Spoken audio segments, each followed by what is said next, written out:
You're listening to an encore presentation of You Bet Your Garden. From the Milky Studios of Lehigh Valley Public Media in Bethlehem, PA, it's time for another egg-laying episode of chemical-free horticultural hijinks. You Bet Your Garden.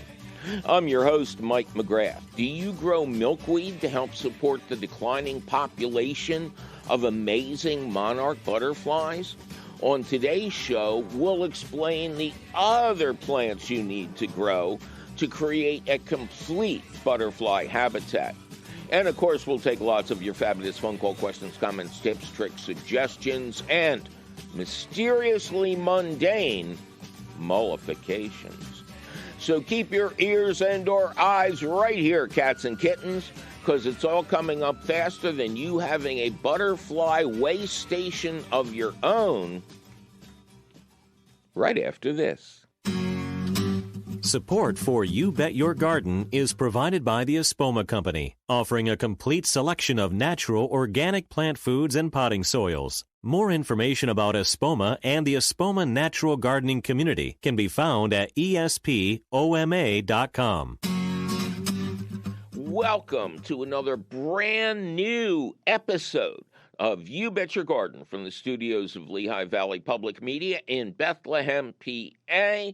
Yes, our winter break is over, and we're going to be here for the entire spring to help you get your new garden started. Speaking of which, and the question of the week appears, we will tell you what kind of plants that you may want to get a hold of as soon as possible to attract not only monarchs, but butterflies of every size, shape, and color. But in the meantime, we got to take your fabulous phone calls at 888-492-9444. Paula, welcome to Bet Your Garden. Thank you. Hello, Mike. Hello, Paula. How you doing? I'm doing very well. A little chilly, but not too bad. Where are you chilly? I'm in New Rochelle, New York. Oh, that's kind of up there, isn't it? Yeah, a little bit. It's about 45 minutes outside of Manhattan. But north? North, yes, from where you are. Okay. Well, north is north. I have no control over that. You're giving me too much credit. All right. What can we do for Paula in New Rochelle? I have on my patio one of these tabletop planters, a table planter. It's called a veg trug. Okay. 2x8.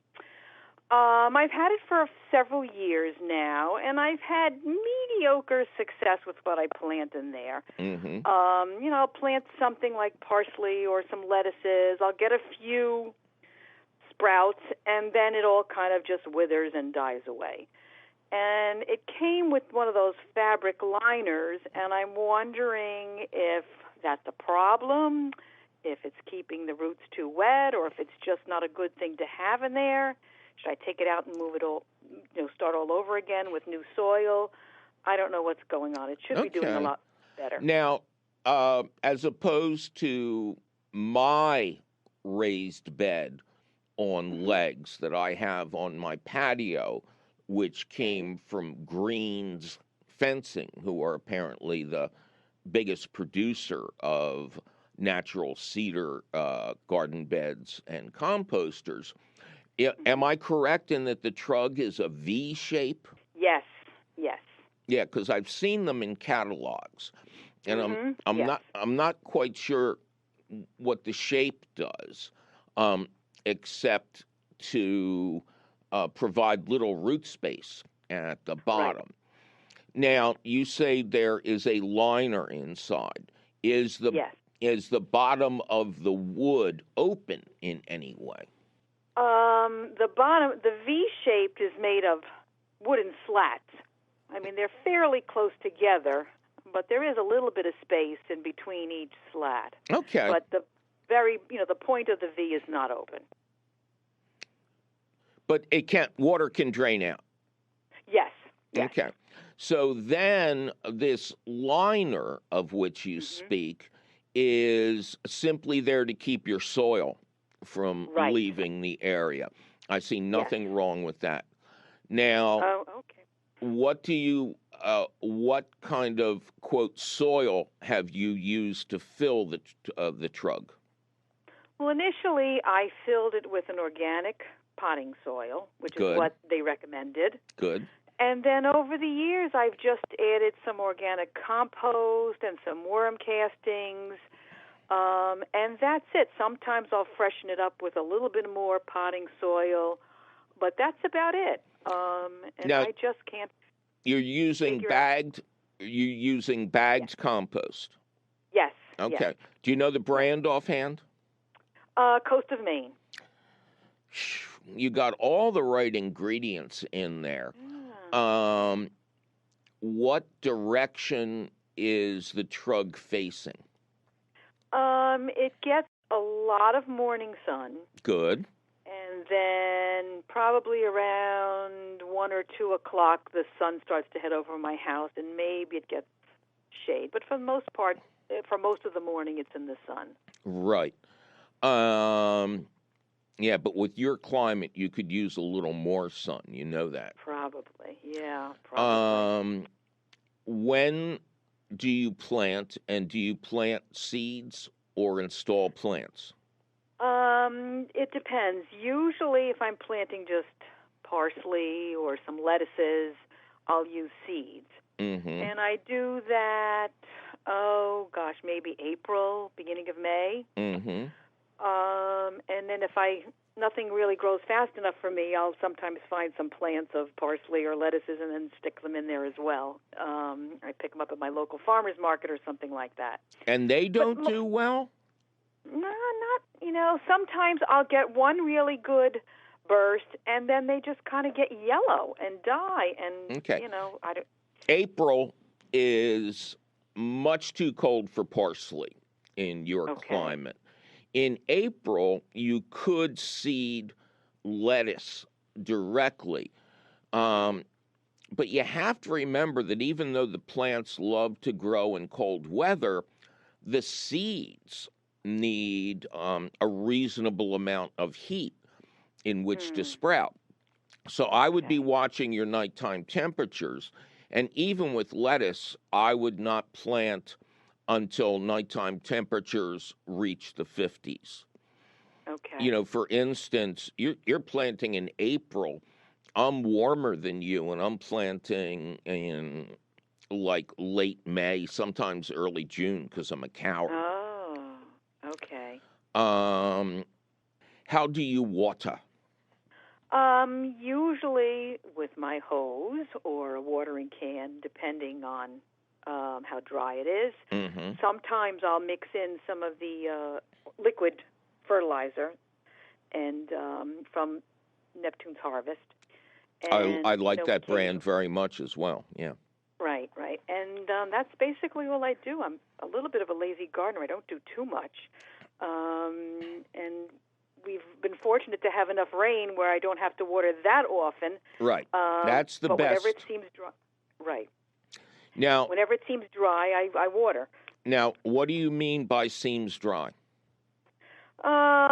If it really, the top of the soil looks a little dusty or just like it's thirsty. That's the best way I can explain. Do your plants root at the top of the soil?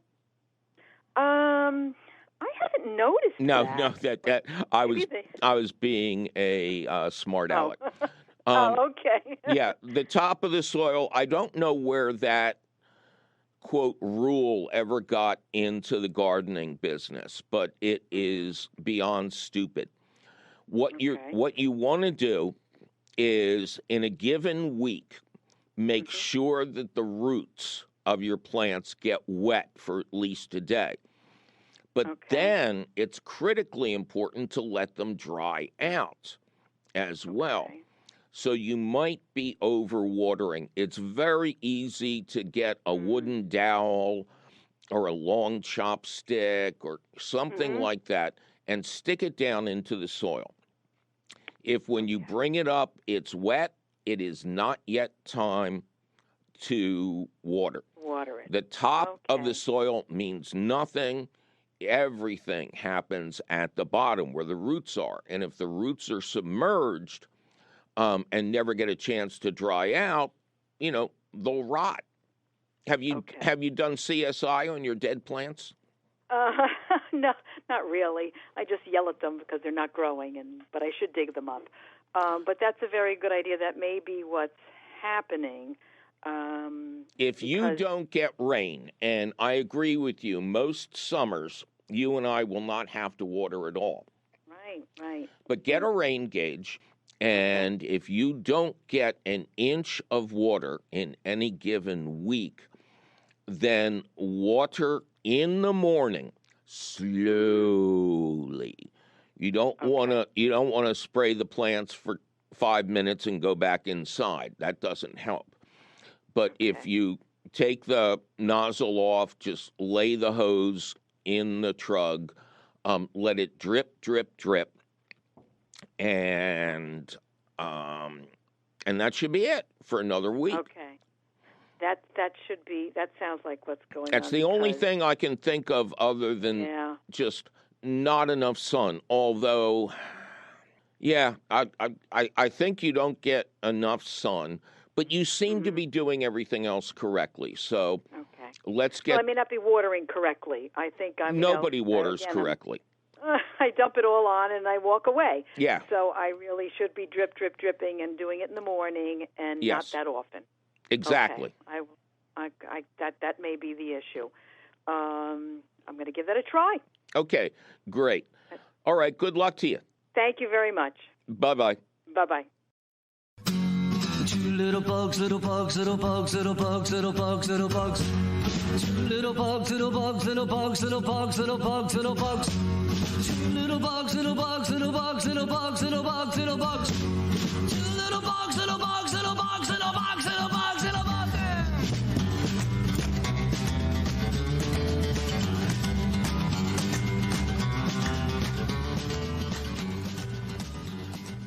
888-492-9444. Philip, welcome to You Bet Your Garden.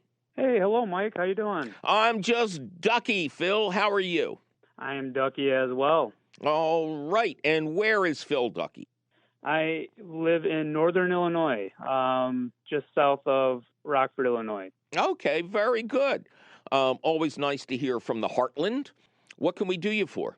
Yeah, reason I was calling, I had a question about overwintering peppers. I've been overwintering peppers now for 3 years based on your advice. Right. And I still can't stop buying new peppers every spring. Right. So at this point, I've got peppers as tall as 4 feet and some as short as 6 inches. And my question was, am I able to perhaps prune some of the taller ones so I can fit more pepper plants under the same row of lights and get the intensity on all of the main sets of leaves on each plant? I think you're going in the wrong direction. Now, I have a lot of tall pepper plants. They're doing really well so far this winter. And I have, like you, some peppers that I'd started just this season, and they're not very tall. So what I do is the pots with the tall ones are generally big enough to arrange the little ones on top of the soil. Or you simply create a berm, so to speak, and you put wood blocks or bricks or books or, old car batteries underneath the short ones to get them up closer to the light. Or if you have these new deformable LED lights, what they call garage lights, you can hang one over the tall plants, and you can hang another one. They generally come in pairs, lower for the small ones. But I would not prune them.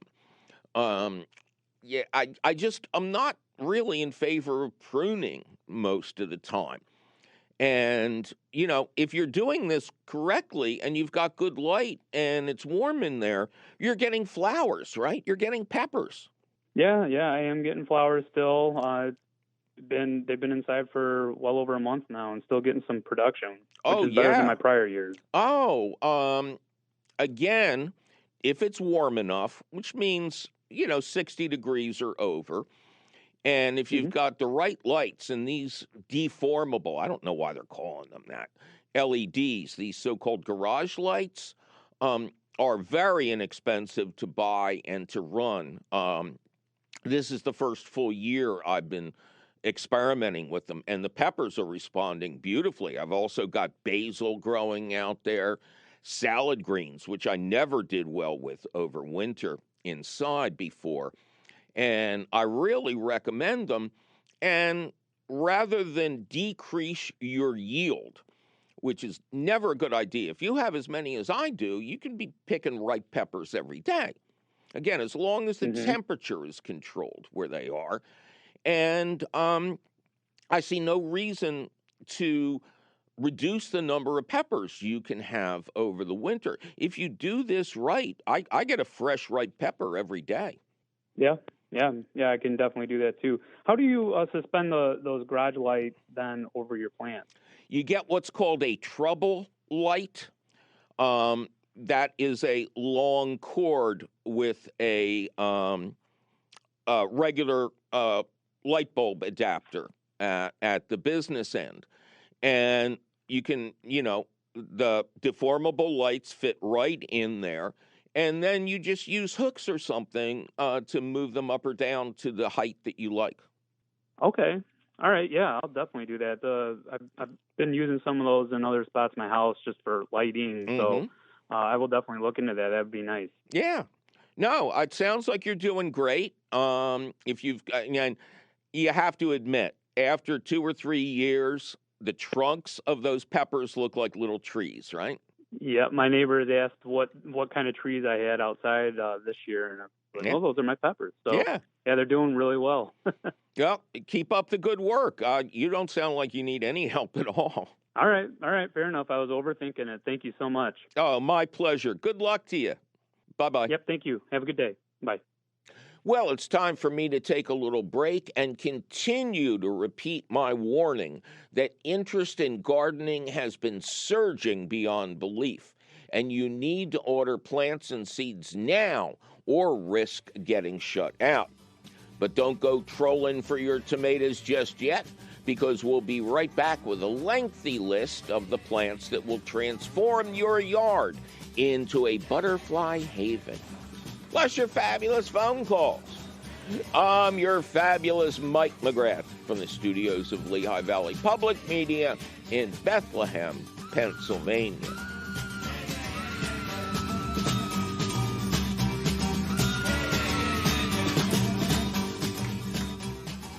This is WLVR Bethlehem, broadcasting from the Univest Public Media Center. You're listening to an encore presentation of You Bet Your Garden. Welcome back to another thrilling episode of You Bet Your Garden from the studios of Lehigh Valley Public Media in Bethlehem, PA.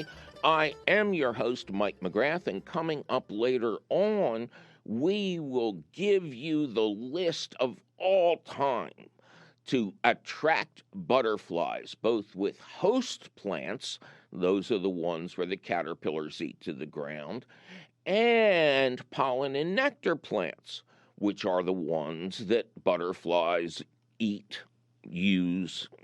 What do you do when your proboscis is going in there? Anyway, and that'll feed them in the summertime.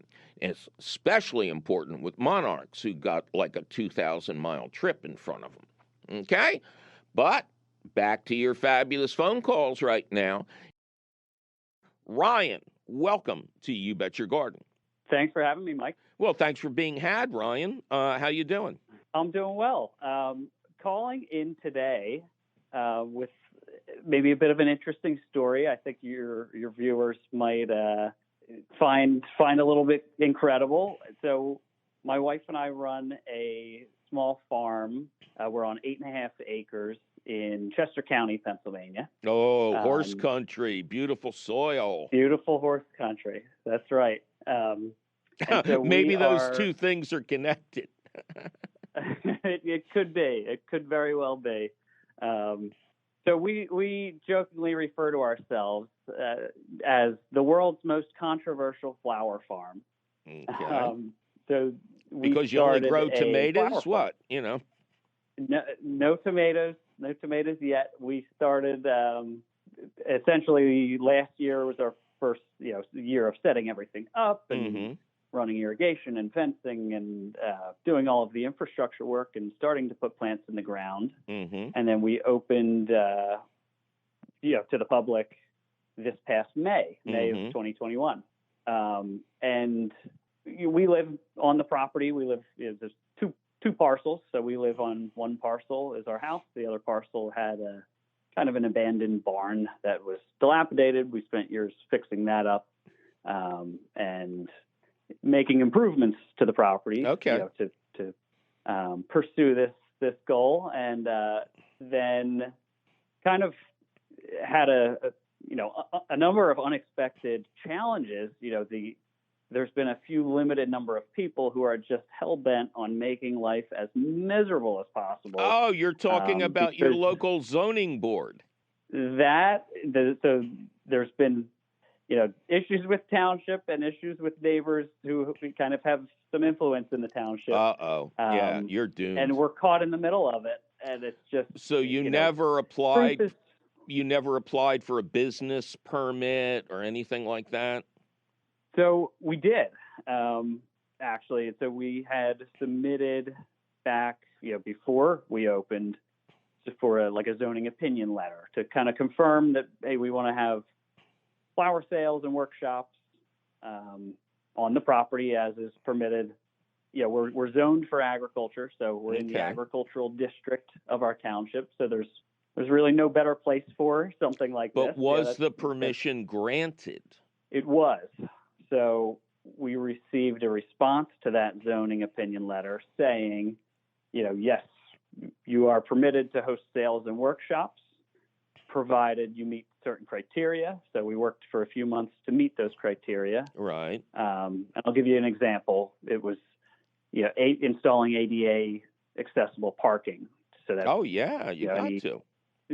Any guests like that could have the ADA parking and access the barn, which is all ADA compliant as well. And okay, don't worry about that so much. Tell me what's going on.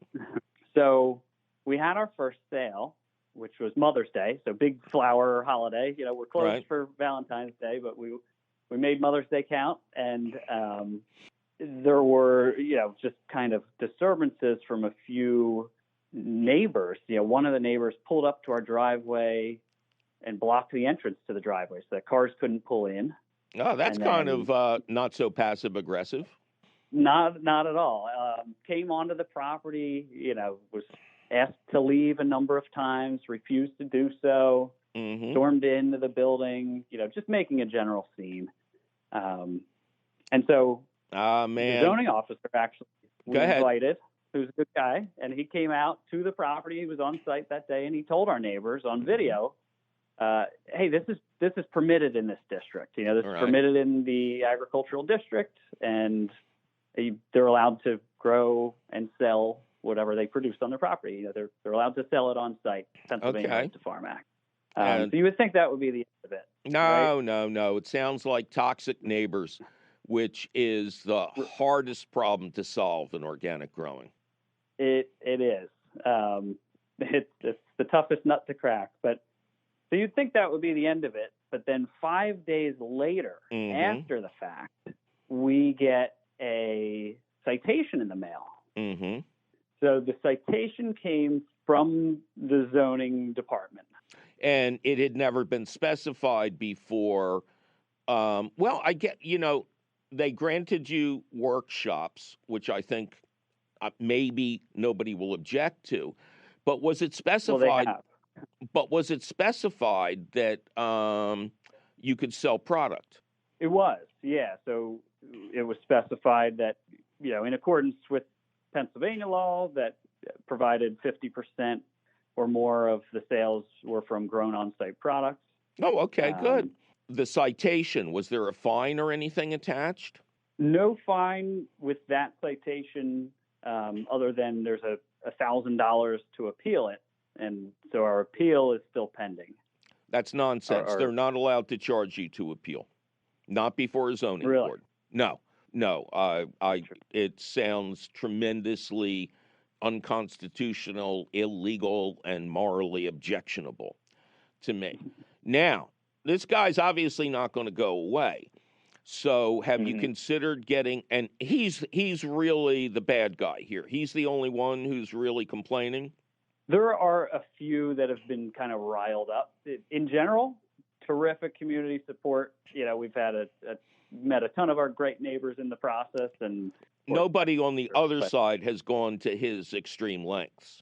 Not that extreme. Because I would suggest you get a protection from abuse order, ordering him to keep like 500 feet away, don't trespass again, that kind of thing.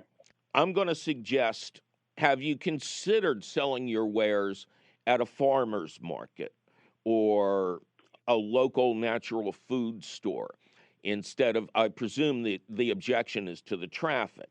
Right, but so we'll probably end up doing both just because we have enough production for next year to sell at farmers markets. And, we will probably need multiple locations. And really, we are sensitive to the traffic. We live on the street as well. We're open for 4 hours a week just during the growing season. And this is a lot that would otherwise, if it wasn't used as a flower farm or a farm in general, it would otherwise just be another house. So that's something that would be, I always make the argument that I also live next door, and I think a house would be a lot more impactful. What you're going to have to do is demand the zoning board somehow resolve these conflicting agreements and then non-agreements.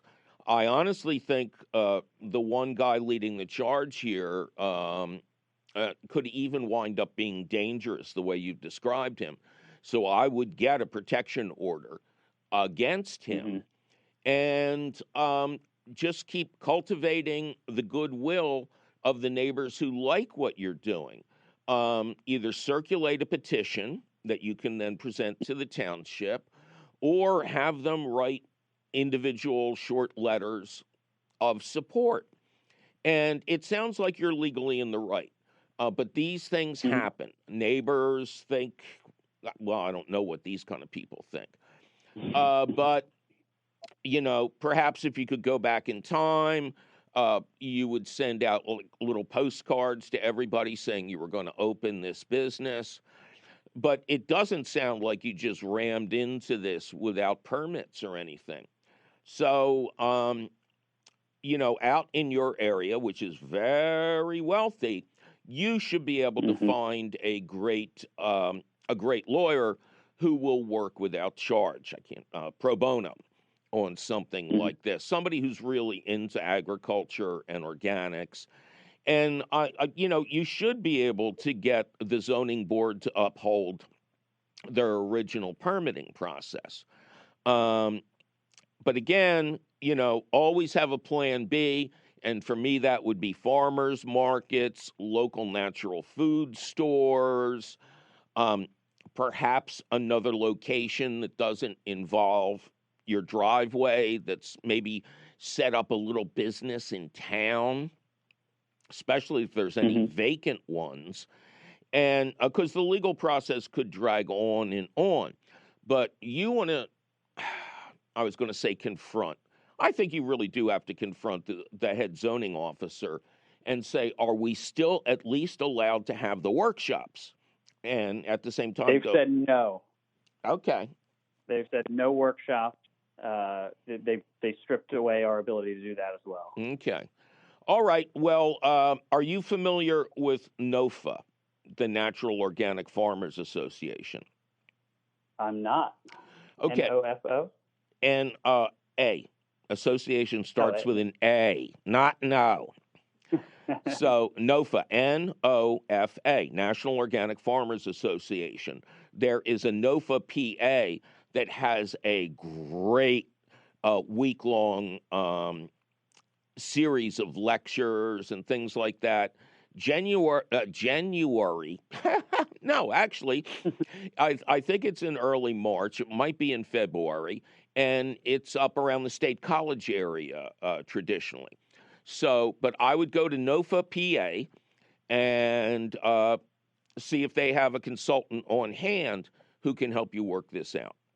Okay. Okay. I wish I could do more, but we're out of time. All right. Good luck, well, we man. appreciate all of your gardening advice along the way, and appreciate the legal advice as well today. Keep us posted. A lot of people are sending good wishes to you right now. I appreciate it, Mike. All right. You take care, man. Good luck. Bye-bye.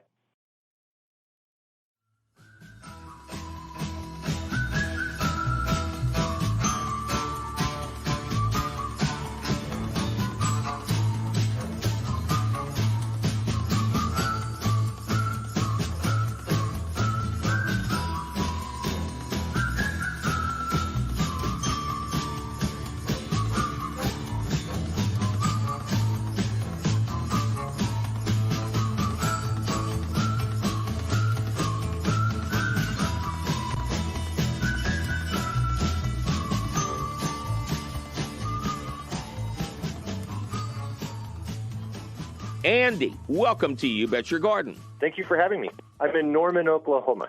All right. What can we do you for, Andy? So 2 years ago, I put in my first raised bed, and I was really happy with the results. And so I put in 2 more raised beds this year. And the 2 raised beds I put in this year performed really, really well. But the raised bed from the year before, my plants literally were emaciated and dying. I had to transplant them out of that first raised bed and into the second 2. And so now that I'm at the end of the harvest season and I have my beds empty, I wanted to know what I really needed to do to prepare them for next spring so that all 3 were productive. Okay, let's start with what did you fill them with? The first year I used just a hodgepodge of organic dirts and fertilizers. And the second year I bought 2 square tons of zoo compost from our local store, and that really worked out fantastic. Zoo compost? Yeah, we have from the Oklahoma City Zoo. It's just compost that they collect from the zoo. I forget which zoo was one of the first to actually brand theirs. They called it Zoo-Doo. And, that's fantastic. And it was almost all elephant poop, which is highly fibrous. I couldn't tell you. It was a pretty good mix match of dirts, and it wasn't hot. And I pretty much took my seedlings straight into it, and they did just fine. That's great. So you know your mistake. You just told me. Oh, what is it? I don't need to be Columbo with you. The first bed was poorly prepared. You know, you can use organic fertilizers if you like, but you must rely on fertile soil. There's an old line in my business. Feed your soil, not your plants. So I think you just need another load of Zoo-Doo. People misunderstand the concept of manures. It's not just the stuff the animal was done with. It's always mixed with bedding. There's always straw to keep the floors clean or, something like that. So the bedding is dry brown material, and the manure is wet green material, no matter what color it is. And that's a perfect combination to make good compost. And I would think there wouldn't be a lot of bird manure or horse manure in there, so it wouldn't be overly high in nitrogen. It sounds like the perfect combination. So working backwards, your 2 newer beds, yes, I would add a fresh 1 inch or 2 inches of your Zoo-Doo. Okay. Yeah, it was a real hodgepodge of different bags of stuff until I got to the full height of my bed, because I made a really deep bed. It ended up being about 16 inches deep. Oh, that's perfect. That's absolutely perfect. I would get rid of at least half of it and spread it around other plants or give it to some unsuspecting person walking by. And then don't mix it up, but add fresh zoo manure on top. Right on the top, and don't mix it in. Just no, you don't want to start. Replace that level. You're going to start having weed seed problems if you do that. All right. Wonderful. I really appreciate your time. I enjoy listening to your show. Thank you for your help. Thank you. Well, it's time for me to take a little break and continue to repeat my warning that interest in gardening has been surging beyond belief, and you need to order plants and seeds now or risk getting shut out.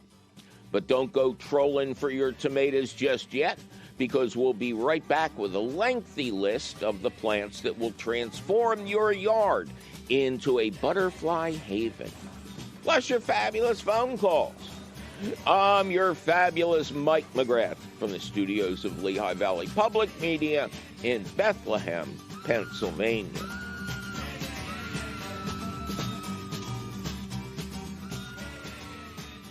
This is 91.3 FM WLVR Bethlehem, a broadcast service of Lehigh University, streaming online at WLVR.org from the Univest Public Media Center. Welcome back to another thrilling, all-new episode of You Bet Your Garden from the studios of Lehigh Valley Public Media in Bethlehem, Pennsylvania. I am still your host, believe it or not, Mike McGrath, and we're in the stretch now, cats and kittens. Just a little bit, we'll be naming a passel of plants that will bring beautiful butterflies to your garden, both to lay their eggs and get their caterpillars ready, and then to come back and feed on your pollen and nectar plants.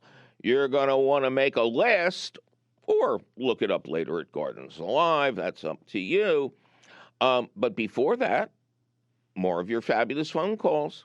Pam, welcome to You Bet Your Garden. Hi, Mike. What can we do you for? Well, we unfortunately were hit by the tornado that was a result of Hurricane Ida.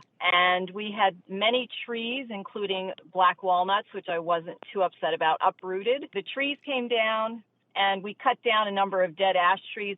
We have a number of stumps, as you would guess. Mm-hmm. We've pulled out some of the stumps. What would be the best option, or what are the options? Okay, so your options, you can have the stump ground down. Then you can't grow anything there because there's this giant plug in the ground that won't degrade for 20 or 30 years.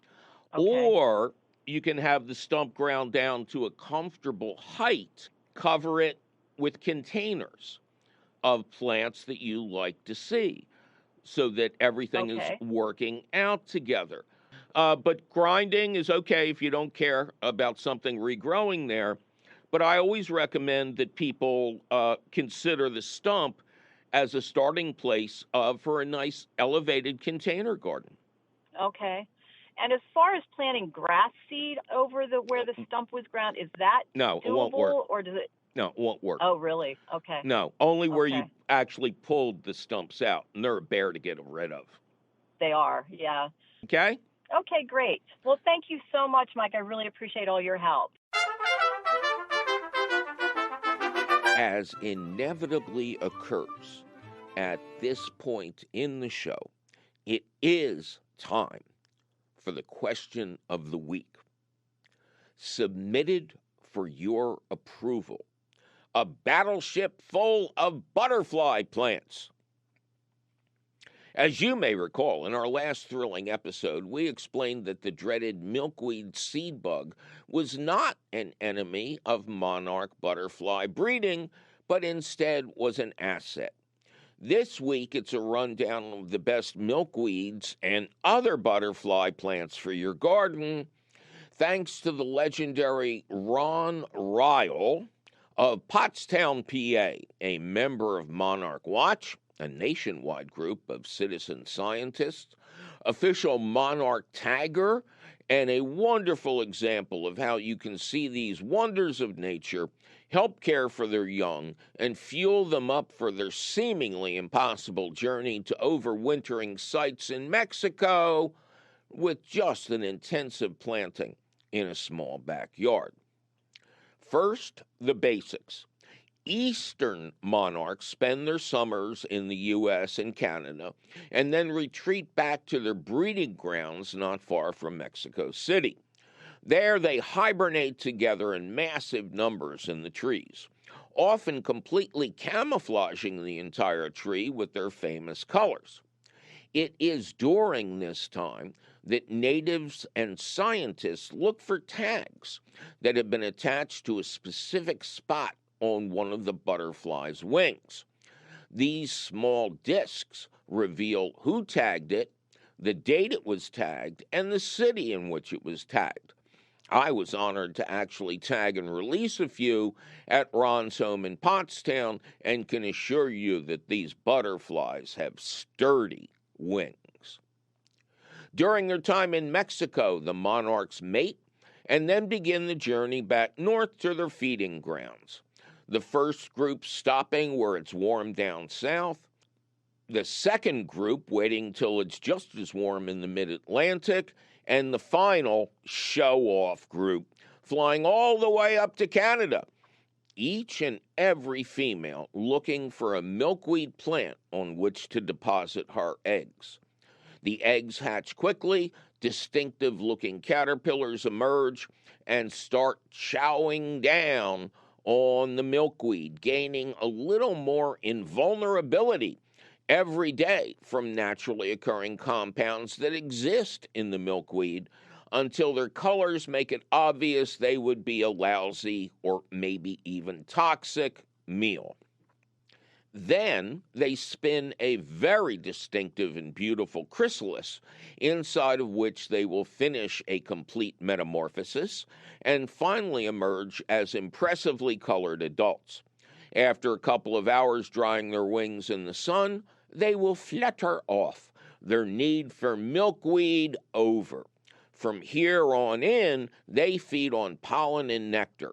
That means that growing milkweed is only half of achieving a monarch-friendly landscape. But first, let's discuss those milkweeds. Here are 3 that are native to Pennsylvania and surrounding regions. Listeners and or viewers? Do we have fewer viewers? I hope not. In other regions should consult their state extension service and or monarchwatch.org for the best varieties for their specific region. Okay? First up is common milkweed. It has big pink flowers and attracted the most monarchs by far in Ron's garden. Swamp milkweed has smaller pink flowers and, despite its name, does not need to grow in a swamp. It simply prefers wet areas. Tuberosa, aka butterfly weed, and either railroad Annie or Auntie, named for its legendary ability to grow next to, around, and between railroad tracks. Like the early bluesmen, this plant followed the rails. But man does not live by monarchs alone. Here are the other host plants Ron grows in his butterfly backyard and the butterflies they attract. Number 1, for no good reason or another, are pawpaw trees, which not only deliver that delectable, giant-size, fragrant tropical fruit in the summertime, but also attract the zebra swallowtail. Dutchman's pipevine attracts the pipevine swallowtail. Come on, did you need me to tell you that?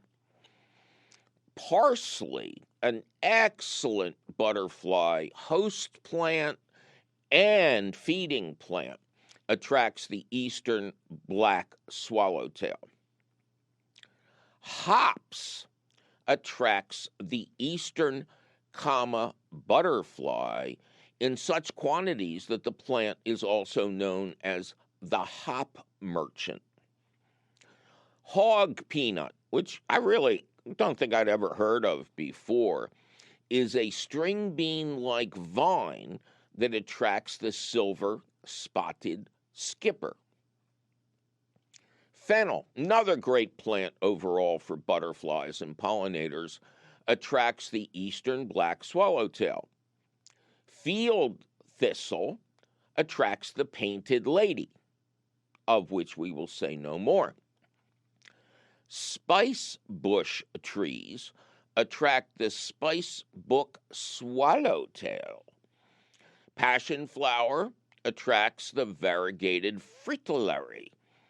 Red cedar, those big trees, will bring in the olive hairstreak. Senna, which, you can grow it for the butterflies or color your hair, but if you grow it, you might see the cloudless sulfur or the sleepy orange. The plant rue, gravolens, aka herb of grace, attracts the giant swallowtail. Turtlehead, a much beloved native plant, brings in the Baltimore checker spot. Tulip poplar, another huge tree, brings in the tiger swallowtail. All right, now we're going to get a little weird on you. Gas plant, also known as burning bush, because like the biblical and unrelated plant, it produces so much of a volatile lemon-scented oil that it can actually burst into flame during relentless hot and sunny days, but without harming the plant. Maybe we should revisit this biblical angle. As we are told in the book of Exodus, Moses saw that though the bush was on fire, it did not burn up. Exodus 3. Anyway, it attracts the giant black swallowtail. Ron's notes on this topic. These host plants are more important than the nectar plants to follow, as each butterfly depends on specific plants on which to lay its eggs. For example, if the pipevine swallowtail cannot find Dutchman's pipevine to lay its eggs on, the butterfly could become extinct. Monarchs, of course, depend on milkweed. No milkweed, no monarchs. Ron says, I hope you will join me in conserving butterflies. Plant host plants to save the butterflies. But those are just the essential elements of the butterfly nursery. Once grown to adulthood, monarchs and other really cool butterflies depend on plants that provide lots of high-quality pollen and nectar. Here is a partial list of Ron's best plants for those adults. Number 1 will always be Tithonia, Mexican sunflower. We've talked about this fabulous plant many times on the show, and it is a huge source of pollen and nectar for monarchs on their way back down to Mexico. Verbena, Budalia, which we all call butterfly bush, blue mist, common milkweed, swamp milkweed, field thistle, state fair mix zinnia, butterfly weed, which we talked about before, that's tuberosa, late flowering boneset, purple coneflower, and mountain mint, the winner by a wide margin in Ron's pocket garden. And finally, a closing note from me. First, use no pesticides, or you'll wind up killing the creatures you're trying to help.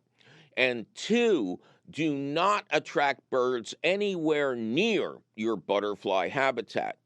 Butterflies are a favorite food of many birds, so take those seed feeders down.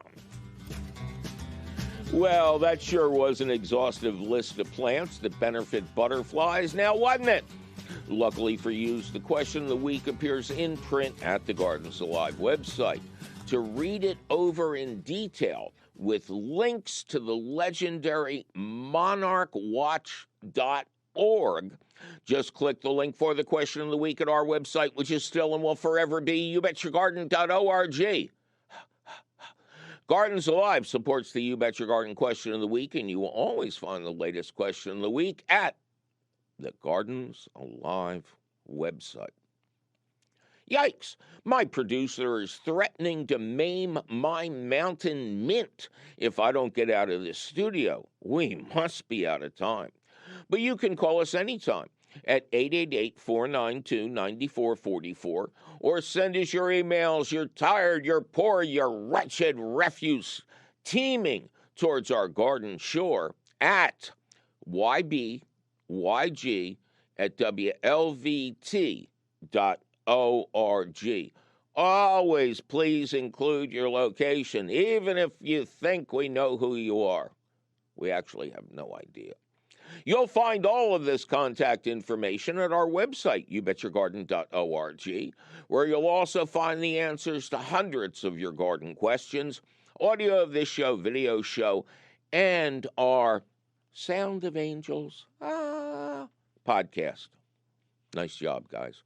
You Bet Your Garden is a half-hour public television show, an hour-long public radio show and podcast, all produced and delivered to you weekly by Lehigh Valley Public Media in Bethlehem, PA. Our radio show is distributed by PRX, the Public Radio Exchange. You Bet Your Garden was created by Mike McGrath. Mike McGrath was created when a fly entered his drawing room, causing him to utter the fateful words, "Criminals are a superstitious and cowardly lot. I will dress like this fly to terrorize them." Unfortunately, they were not terrorized and kept swatting him away. Ken Queter plays our theme song. Our chief content officer is Yoni Greenbaum. Our angel of the airways is Christine Dempsey. Our engineer is always cheerful Charlie Sarah. Our social media director is Amanda Norfleet. Check out her fine work and stay current with what's happening with the show and our gardens and everything every day at the You Bet Your Garden Facebook page. Teresa Radke is our profound princess of priceless production. Our lovely Jonas Bowen is our audio editor. Judicious Jake Boyer does the video. Our director of direction, the harassed and harried Javier Diaz, he still wants to take off until spring. Zach the Tack Wisniewski is in the house, as is or are Jacob Morris, Carlin Canfield, and the rest of the usual gang of idiots, including yours truly. Our beloved CEO, Tim Fallon, denies that he was recently seen refusing to leave the pickup window at Wendy's until he had finished his triple bacon cheeseburger. I'm your host, Mike McGrath, and my guilty pleasure of choice is a perfectly made Philadelphia cheesesteak on an Amoroso's roll, smothered with sautéed onions and provolone cheese. And no sauce. What is it with you people ruining your cheesesteaks with tomato sauce? It's chopped up meat, sautéed onions, and provolone cheese on the correct roll. You can certainly say gut that roll if you prefer less bread, but hold the sauce. You hear me? No sauce. Thank you. I'm your host, Mike McGrath, and I guarantee I will not change my opinion by the time I see you again next week.